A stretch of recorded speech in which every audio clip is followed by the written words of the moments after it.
ఇంకొకటి land resurvey and titling act గురించి. My god, అసలు ఎన్నికలు జరిగేటప్పుడు అయితే ఎంత దారుణమైన ప్రచారం చేసినారనంటే actually revolution. Land titling act అనేది ఒక రెవల్యూషన్. ఎంత గొప్ప రెవల్యూషన్ అంటే ఇది. ఈరోజు భూములు కొనుక్కోవాలని చెప్పి మీరు ఎవరైనా అనుకుంటే ఆ భూములు కొనాలంటే మీకు భయం. ఆ అమ్మే వాడు టైటిల్స్ కరెక్ట్గా ఉన్నాయా లేదా, నేను కొనే టైటిల్స్ కరెక్ట్గా ఉన్నాయా లేదా అని భయం మీకుంది. ఆ అమ్మేవానికి భయం, రేపొద్దున ఇంకొకడు టైటిల్స్ తీసుకొని వచ్చి నేను ఒరిజినల్ ఓనర్, నువ్వు కాదు ఒరిజినల్ ఓనర్ అంటాడేమో అని చెప్పి వాళ్ళకు అనే అమ్మేవానికి భయం.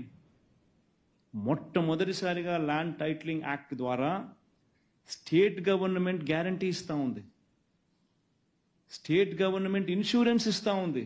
గవర్నమెంట్ గ్యారంటీయే కాదు, government is giving insurance also.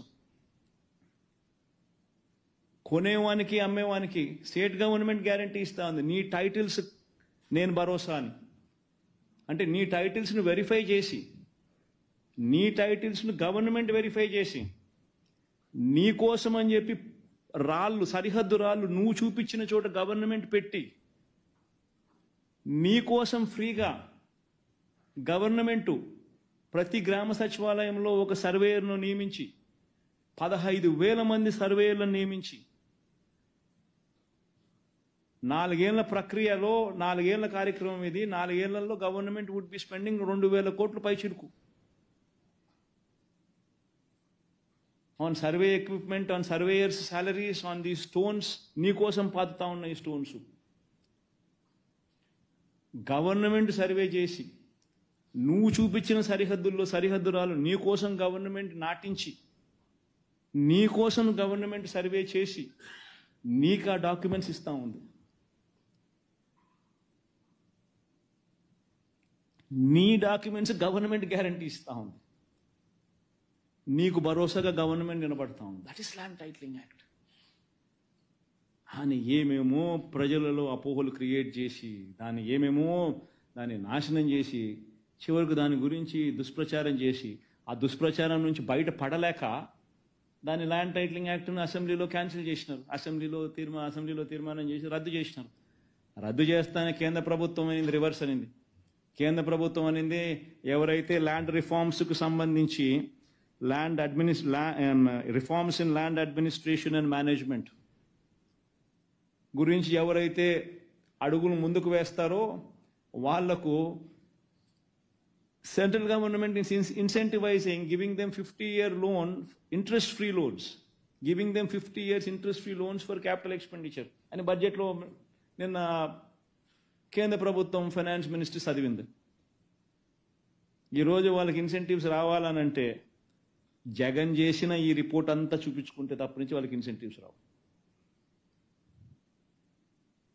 ఒక పని చేసేసరికి ఎందుకు చేస్తావు? అమెరికాలో ఎందుకు టైటిల్స్లో నీకు కాంప్లికేషన్స్ రావు? ఎందుకు నీకు వెస్టర్న్ వరల్డ్లో క్రయ విక్రయాలకు సంబంధించి ల్యాండ్ డిస్ప్యూట్స్ ఎందుకు లేవు? ఎందుకనంటే టెక్నాలజీ ద్వారా నువ్వు సర్వేలు 15,000 మంది సర్వేలను ఉపయోగించి రోవర్లు కొని ప్రతి గ్రామ సచివాలయంలో ఇవన్నీ పెట్టి నువ్వు ఇవన్నీ సరిహద్దురాలను నాటించి రికార్డ్స్ అన్ని అప్గ్రేడ్ చేసి, ఈ రికార్డ్స్ అన్ని అప్డేట్ చేసిన రికార్డ్స్ అన్నీ కూడా మళ్ళీ మ్యూటేషన్స్ చేసి, మ్యూటేషన్స్ పూర్తి చేసి, సబ్ డివిజన్స్ కంప్లీట్ చేసి, రికార్డ్స్ అన్ని అప్డేట్ చేసి, ఆ సచివాలయంలోనే ఆ రికార్డు పుస్తకం పెట్టి సచివాలయంలోనే నీ రిజిస్ట్రేషన్ చేసుకునే అవకాశం కూడా నీకు కల్పిస్తూ సేవలు అందిస్తూ ఇవన్నీ చేసిన తర్వాత 4 ఏళ్ళు పట్టిన తర్వాత కూల్ ఆఫ్ పీరియడ్ టైం ఇస్తారు. ఇవన్నీ చేసినామో ఎవరికైనా అబ్జెక్షన్స్ ఉంటే మీరు చెప్పండి అని చెప్పి చెప్తారు. అయిపోయిన తర్వాత ఇప్పుడు 17,000 రెవెన్యూ గ్రామాలకు సంబంధించి ఆల్మోస్ట్ 8,000 రెవెన్యూ గ్రామాలలో వైఎస్ఆర్సీపీ ప్రభుత్వంలోనే కంప్లీట్ చేసినాం ఎక్సర్సైజ్. ఎక్కడ కంప్లైంట్స్ లేవు, ప్రజలందరూ సంతోషంగా ఉన్నారు. అవన్నీ రికార్డ్స్ అన్నీ పెట్టిన తర్వాత కూల్ ఆఫ్ పీరియడ్ ఇస్తారు, 1 year టైం ఇస్తారు. ఎన్ని రికార్డ్స్ పెట్టి ఎవరికైనా అబ్జెక్షన్స్ ఉంటే మీరు రండి చెప్పండి అని చెప్పి. అబ్జెక్షన్స్ ఏమీ లేకపోతే కూల్ ఆఫ్ పీరియడ్ అయిపోయిన తర్వాత then the government will give the insurance, then the government will give the guarantee. That is a reform. ఆయన నాశనం చేసినారు. 9,50,000 మంది సబ్ రిజిస్టర్ ఆఫీస్లో రిజిస్ట్రేషన్ చేసుకున్నారు. వాళ్ళందరికీ ఒరిజినల్ డాక్యుమెంట్సే ఇచ్చినారు. ఏ ఒక్కరికి ఏదో ఆన్లైన్లో ఇవ్వడమే నీకు ఒరిజినల్ డాక్యుమెంట్స్ ఇవ్వమని ఎవరికి అనలా. జిరాక్స్ కాపీలు ఇటు ఎవరికి లే, అందరూ ఒరిజినల్ డాక్యుమెంట్సే ఇచ్చినారు. 9,50,000 మంది పైచిలకు మంది రిజిస్ట్రేషన్ చేసుకున్నారు. అందరికీ ఒరిజినల్ డాక్యుమెంట్సే ఇచ్చినారు.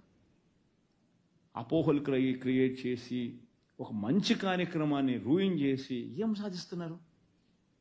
అసలు నాకు ఒక్కొక్కసారి నిజంగా నాకు అనుమానం వేస్తాను. ప్రజలందరూ అప్రమత్తంగా ఉండాలి. ఇవన్నీ చేయకుండా చంద్రబాబు ఎందుకు అడ్డుకుంటున్నారు? ప్రజలందరూ ఆలోచన చేయాలి. బహుశా వాళ్ళ మనుషులు ఈ పత్రాలన్నీ కూడా మార్చేసుకొని, ఈ డాక్యుమెంట్స్ అన్నీ కూడా వాళ్ళ పేరుతో వాళ్ళు మార్చేసుకొని, అలా మార్చుకునేదానికి అవకాశం కల్పించుకునే దానికోసం చంద్రబాబు నాయుడు ఇదేమైనా చేయకుండా అడ్డుకుంటా ఉన్నాడా అన్నది ప్రజలందరూ ఆలోచన చేయాలి. ఎందుకంటే ఇది ఒకసారి జరిగిందని అనుకో, గ్రామ సచివాలయంలోనే జరుగుతుంది, సచివాలయం పరిధిలోనే సర్వే జరుగుతుంది, సచివాలయం పరిధిలోనే అదే వాళ్ళ ల్యాండ్లోనే రాళ్ళు పాతుతారు, వాళ్ళు చూపించిన చోటే రికార్డ్స్ అన్ని వాళ్ళ చేతుల్లోనే ఇస్తారు. అప్డేట్ చేసిన రికార్డ్స్, మ్యూటేషన్స్ అప్పటికప్పుడే జరిగిపోతాయి, సబ్ డివిజన్స్ అక్కడికక్కడే జరిగిపోతాయి. జరిగిపోయిన తర్వాత వాళ్ళకి అందరికీ ఇస్తారు. ఇవన్నీ అక్కడే జరుగుతాయి. ఇవన్నీ జరగకోకుండా డిస్ప్యూట్లను అట్లనే పెట్టి చేసేసి ల్యాండ్ డిస్ప్యూట్స్ అన్ని అట్లనే కొనసాగించి చంద్రబాబు నాయుడు తక్కువ రేటుకు వాళ్ళ మనుషులు దీన్ని కొనుగోలు చేసేదానికోసం ఆ రకంగా చంద్రబాబు నాయుడు ఏమైనా చేస్తూ ఉన్నాడేమో ప్రజలందరూ కూడా ఆలోచన చేయాలి.